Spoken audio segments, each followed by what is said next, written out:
fucking hell! Eddy-game data section. Eddy-game editor object. Tag to find the mirroring flags.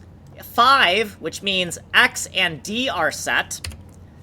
In our bilateral mirroring function, within the triply nested loop, we have changed this from this name to both bilateral xdents, and now all of these bit flags must be selected for this permutation to activate. Then down here, same idea. This has been renamed from this to both bilateral y-dents, and this permutation will only be entered when all of these bit flags have been turned on.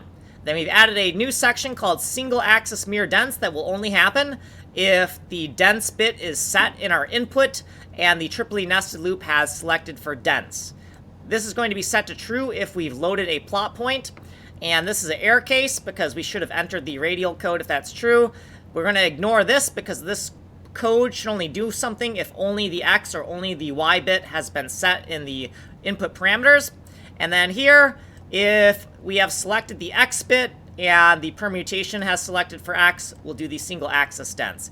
If we have selected for the Y bit and the Y permutation is selected for by the triply nested loop, we'll do the single axis Y dents. This is the error case, and here's where we're going to load our plot point. Here's what we did in this video. If you want a longer explanation, go here. We do not have time here. Like and subscribe.